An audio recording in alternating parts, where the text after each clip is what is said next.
What do it do, YouTube? We back with another live video. I say we back, let me rephrase. I'm back with another live video. And today, ladies and gentlemen, it's the moment everybody's been waiting for. We are finally going to review Invasion 2001. Now, of course, a couple of weeks back, Frank and I, we discussed the invasion angle itself.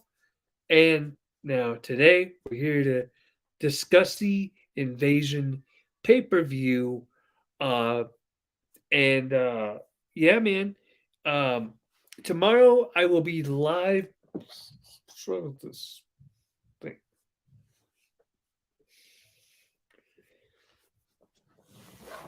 There we go. I got it. Oh, wait. No, I don't. Oh, snap. There we go. Sorry about that. Um, Tomorrow I'm going to be live streaming uh, Crown Jewel, which is taking place in Saudi Arabia. So be on the lookout for that live. Um,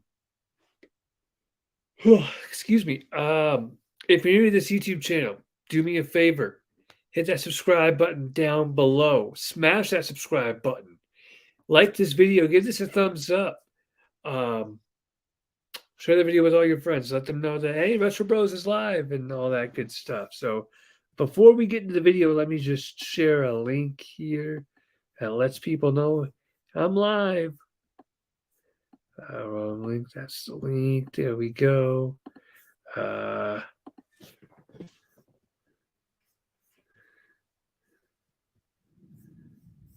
is it? So yeah, like I said, I'm going to be reviewing Saudi Arabia, the show in Saudi Arabia, Crown Jewel. You're going to want to come through and kick it with me. It's going to be a fun time, I think.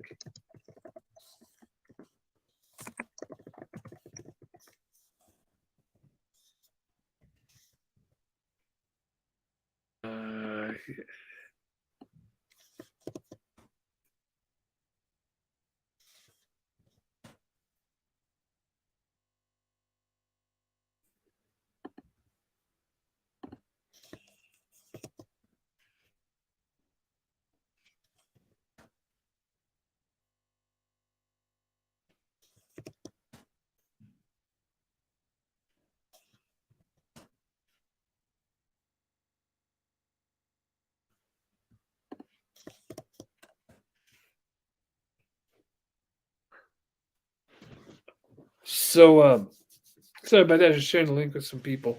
Without further ado, let's make it do what it do, and let's get into today's review of Invasion. So this pay-per-view took place on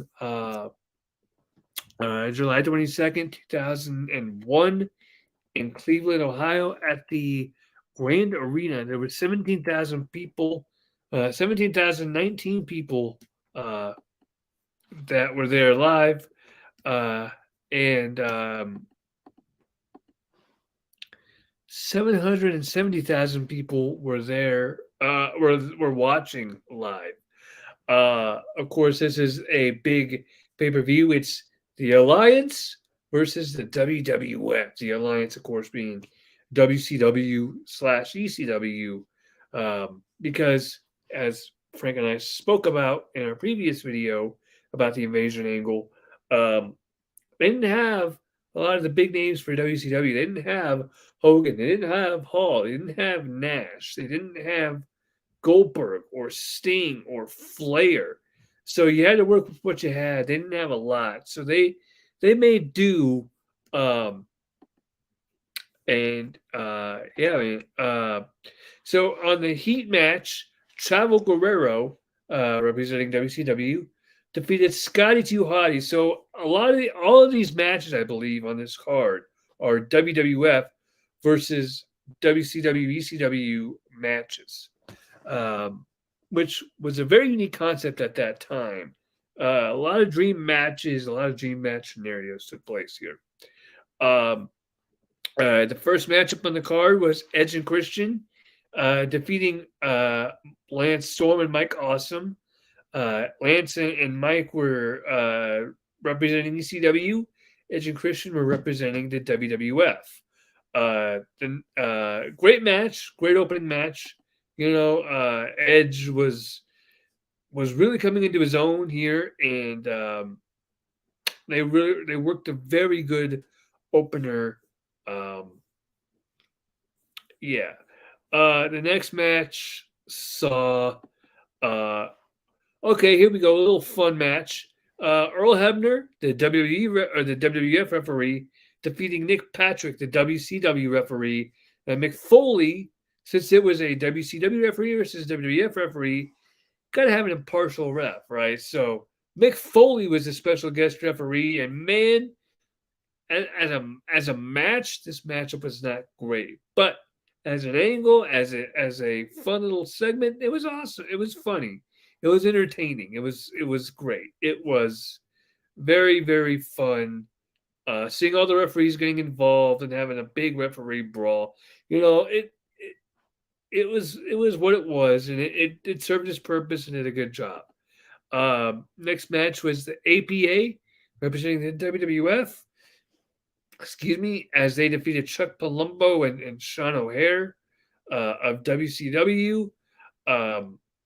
Big hoss match here. APA picks up the victory. You'll notice in a lot of these matches that the WWF wins.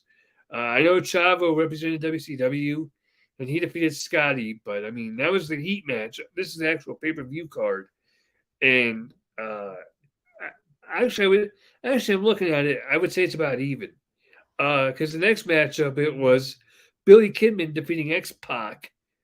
Billy Kidman represented WCW, and X Pac represented the WWF. And that was a solid match. That was a great like cruiserweight / light heavyweight style match. Next match was Raven defeating William Regal. Raven, ECW, William Regal, WWF.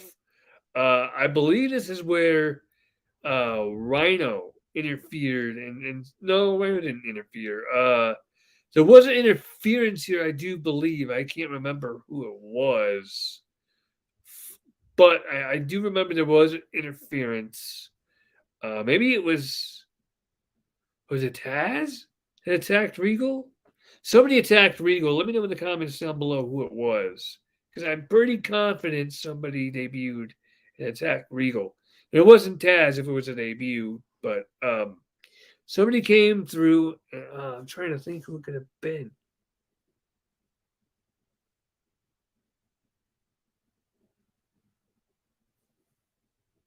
Let me know in the comments down below who attacked William Regal, because somebody did. I know somebody did.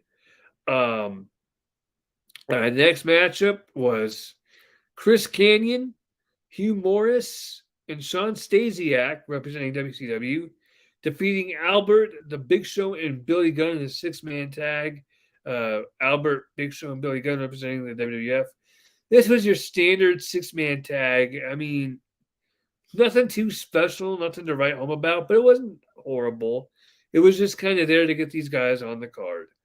Here we go. A great matchup, in my opinion. I love this match. RVD, representing ECW, defeated Jeff Hardy, representing the WWF, and Jeff was also the hardcore champion. So we created a new hardcore champion, and this match was awesome.